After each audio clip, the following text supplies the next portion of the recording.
Блиска соработничка на Заев од врвот на СДСМ, многу важен советник на Заев од странска земја, еден интелектуалец и познат новинар, се вмешани во рекет, пишува новинарот Бранко Геровски.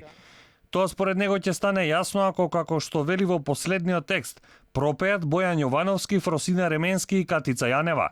Првите двајца според Геровски најавиле дека нема да молчат.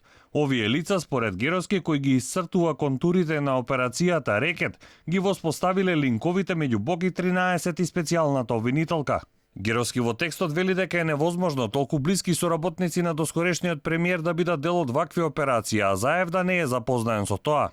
Создавањето на тој неверојатен рекетарски тандем, според моите информации, е дело на најмалку 4 лика. Носител на акцијата е блиска соработничка на Заев од врвот на СДСМ, која, како што слушам, после изборите планира евакуација од извршната власт. Идеолог е еден наш познат интелектуалец кој остварува значајна близкост со Јанева веднаш по нејзиното назначување. Човек за врска е еден наш познат новинар кој е близок со неј и со Боки, а целата операција сепак не можела да помине без знаење на самиот Заев. Новинарот исто така пишува дека веројатно Боки 13 сватил дека ќе се најде во улога на жртвено јагне и со последните сведочења одлучил да посочи на вистинските виновници. Од истото се плашела и Фросина Ременски, која не сакала врз нејзини плеќи да падне целиот товар како трета обвинета за случајот Меѓународен сојуз. Испровоцирани од пишувањата на Геровски, некои се пронајдоа во неговите тези па јавно го праша дали тврдењата се однесуваат на нив. Саша Ордановски на Фејсбук го праша дали е тој новинарот за кого пишува. Геровски му одговори дека никого не инкриминира па ни него и дека ќе дојде време кога препознавањата ќе се случат на легален и легитимен начин.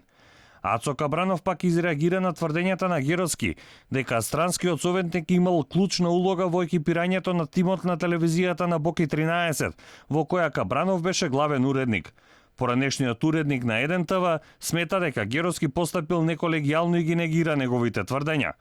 И други новинарски пера на социјалните мрежи изнесоа свои сознанија за рекет. Новинарот Боби Христов прашува дали се случила средба во ВИП салонот на аеродромот во Белград меѓу двајца поборници за вистината за овој случај и еден битен актер. Геровски прв почна да пишува за аферата Рекет уште минатото лето.